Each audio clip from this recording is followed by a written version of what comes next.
সম্মানিত উপস্থিতি, আপনারা জানবেন কি একটি জাতির মধ্যে কত পিলপিল করে মানুষ জন্মাচ্ছে তা দিয়ে একটি জাতির শ্রেষ্ঠত্ব আসে না। একটি জাতির শ্রেষ্ঠত্ব আসে সেই জাতির মধ্যে কত মানুষ সুশিক্ষিত হচ্ছে, কত মানুষ সুন্দর হচ্ছে, কত মানুষ তারা একটু একটু করে এগিয়ে যাচ্ছে সম্ভাবনার দিকে, তা দিয়ে একটি জাতির শ্রেষ্ঠত্ব অর্জন হয়। কত মানুষ জন্মাচ্ছে, বিলবিল কত করে কত ভিড় বেড়ে গেল, এটা দিয়ে একটি জাতির শ্রেষ্ঠত্ব আসে না। আপনারা যারা এখানে প্রত্যেকেই বসে রয়েছেন, আমার কথা শুনছেন, দূরে দাঁড়িয়ে মাইকে যারা আমার কথা শুনছেন, আপনাদের সবাইকে আমন্ত্রণ আমার এই কথাতে। আপনারা মির্জা গালিবের নাম শুনে থাকবেন। মিড 18 সেঞ্চুরির ইতিহাস জানতে গেলে গালিবকে ছেড়ে জানা যায় না। একটা সুন্দর কথা উনি বলেছেন ওনার জীবনের শেষ দিকে। গালিবের লেখার স্টাইল হচ্ছে, গালিব নিজের সাথে নিজে কথা বলে। ওনার লেখার স্টাইল হচ্ছে উনি নিজেকে ইন্ডিকেট করে কথা বলে। একটা সময় গালিব বলছেন যে, ওহে গালিব, জীবনে কি এমন করলে? ওহে গালিব, জীবনে কি এমন করলে? নগ্ন হয়ে পৃথিবীতে এসেছিলে, আর একটা কাফনের কাপড় পরবার জন্য এত কি করলে? এত বড় একটা মানুষ আক্ষেপ করছে, অনুযোগ করছে যে কি করলাম?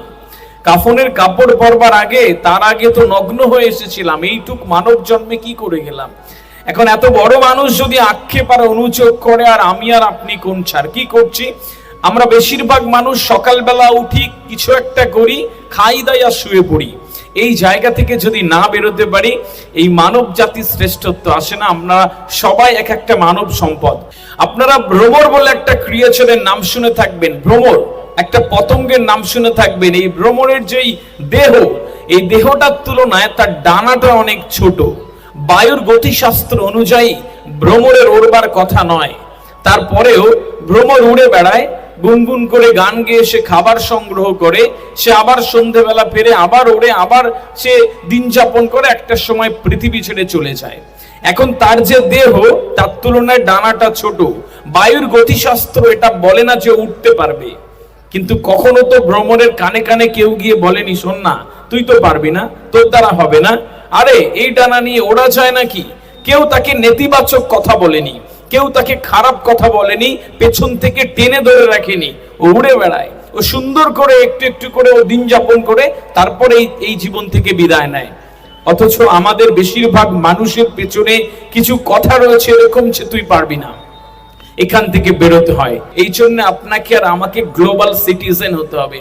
এই বসন্তপুর, আমতা, হাওড়াটা তো পৃথিবী নয়, কিন্তু আমাদের বেশিরভাগ মানুষের পৃথিবী হয়ে গেছে বড্ড ছোট।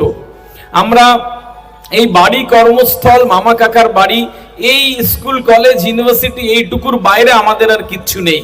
সম্মানিত উপস্থিতি, আপনার কানে তুলে রাখি, পৃথিবীতে ছোট বড় মিলিয়ে প্রায় 195টা দেশ রয়েছে, আর 824 কোটি মানুষ রয়েছে। 2025 সালের একটি জরিপ বলে প্রথম দিককার, এই 824 কোটি মানুষ আর 195টা দেশের মানুষ যখন আপনি হতে পারবেন, এই পৃথিবী যখন আপনার কাছে ধরা দেবে একটা ভিলেজের মতন, তখন আপনার এই মস্তিষ্কটা কাজ করতে শুরু করে, তখন আপনার মধ্যে একটা বৃহত্তর পৃথিবী চলে আসে।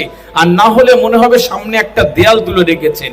কয়েক মিনিটের জন্য ভেবে নেন, আপনার সামনে একটা বড় দেয়াল তুলে রাখা, আপনি সামনে কিছু দেখতে পাচ্ছেন না, আপনার বেশি দিন ভালো লাগবে না, আপনার পৃথিবী ছোট হয়ে যাবে, ওইটুকুর মধ্যে বাঁচতে বেশিক্ষণ আপনার ভালো লাগবে না।